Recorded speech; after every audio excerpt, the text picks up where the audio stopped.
दोस्तों, क्या आप जानते हैं कि इस पृथ्वी पर आज भी एक ऐसे देवता जीवित हैं जिन्हें स्वयं भगवान राम ने अमरत्व का वरदान दिया था, जिनके नाम का स्मरण करते ही हर संकट मिट जाता है, जिन्हें महाशक्ति, अमरत्व और भक्ति का प्रतीक माना जाता है। हाँ दोस्तों, ये कोई और नहीं बल्कि हैं संकट मोचन हनुमान। आज हम आपको सुनाएंगे वो महागाथा जो सिर्फ त्रेता युग की कहानी नहीं है बल्कि कलयुग तक चल रही सच्चाई है।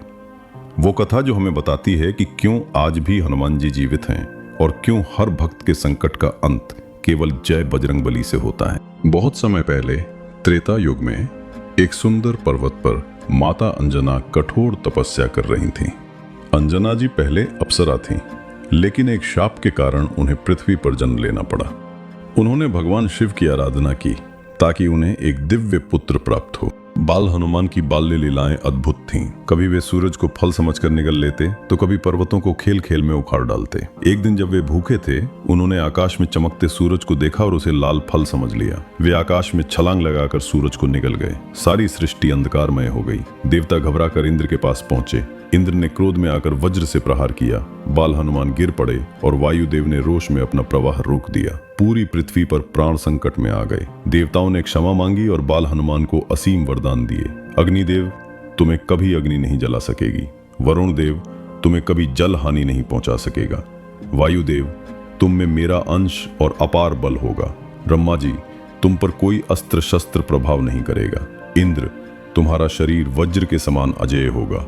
इस प्रकार बाल हनुमान शक्ति, बुद्धि और बल के अद्वितीय स्वरूप बन गए। हनुमान जी को अष्ट सिद्धि और नव निधि का दाता माना जाता है। उनके पास ऐसी शक्तियां थीं जिनसे वे इच्छानुसार किसी भी रूप में बदल सकते थे। सूक्ष्म या विराट स्वरूप धारण कर सकते थे, अदृश्य हो सकते थे, अपार बल और बुद्धि से किसी भी कार्य को संपन्न कर सकते थे। इसीलिए उन्हें संकट मोचन कहा गया, क्योंकि कोई भी संकट उनके सामने टिक नहीं सकता। हनुमान जी की सबसे बड़ी पहचान है उनकी राम भक्ति।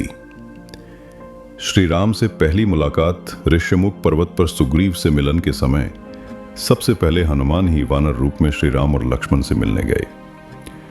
उन्होंने ब्राह्मण वेश धारण किया और प्रभु से संवाद किया। श्री राम ने तुरंत पहचान लिया कि ये कोई साधारण वानर नहीं बल्कि महान आत्मा है। वहीं से उनकी भक्ति की शुरुआत हुई। सीता माता की खोज लंका में जाकर माता सीता का पता लगाना सबसे बड़ा कार्य था। हनुमान जी समुद्र पार कर अशोक वाटिका पहुंचे। वहां उन्होंने सीता माता को श्री राम की अंगूठी दी और उनका संदेश सुनाया। माता ने चूड़ामणि देकर श्री राम को संदेश भेजा। लंका दहन, रावण ने जब हनुमान की पूंछ में आग लगवाई तो हनुमान जी ने लंका को जलाकर राख कर दिया।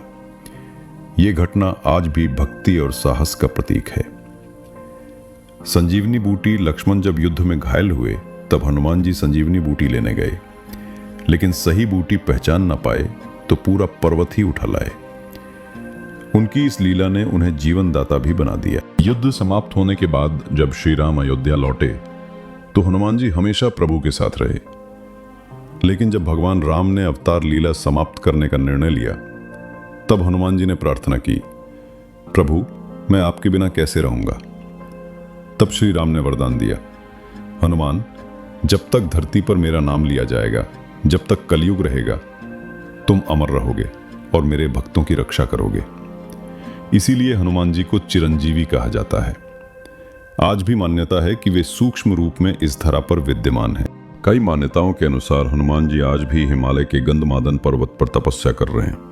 यही वो पर्वत है जहां से वे संजीवनी बूटी लेकर आए थे। कहा जाता है कि जो साधु संत उस क्षेत्र में तपस्या करते हैं उन्हें कभी कभी दिव्य प्रकाश और दिव्य उपस्थिति का अनुभव होता है। भक्त मानते हैं हनुमान जी वहीं अपनी ध्यान अवस्था में विद्यमान हैं। कई संतों और भक्तों ने अनुभव किया है कि जब वे संकट में पड़े, हनुमान जी प्रकट हुए। भारत के कई मंदिरों में ऐसी कथाएं प्रचलित हैं कि हनुमान जी प्रत्यक्ष दर्शन देते हैं। कहा जाता है जहां भी राम नाम का सच्चे मन से जाप होता है वहां हनुमान जी की उपस्थिति अवश्य होती है। गोस्वामी तुलसीदास जी ने हनुमान जी की कृपा से हनुमान चालीसा की रचना की। आज भी हनुमान चालीसा का पाठ हर संकट से मुक्ति दिलाता है। मंगलवार और शनिवार को भक्त विशेष पूजा करते हैं। मित्रों, हनुमान जी केवल शक्ति के देवता नहीं हैं, वे भक्ति, निष्ठा और साहस का प्रतीक हैं। उनकी गाथा हमें सिखाती है कि अगर हमारे भीतर सच्ची श्रद्धा और विश्वास है तो कोई भी बाधा असंभव नहीं। आज भी जब कोई भक्त पुकारता है जय बजरंगबली, तो संकट मोचन हनुमान जी उसी क्षण उसके साथ खड़े हो जाते हैं। तो आओ, इस कलयुग में हर संकट, हर भय और हर कठिनाई को दूर करने के लिए हम सब मिलकर पुकारें, जय हनुमान, जय बजरंगबली।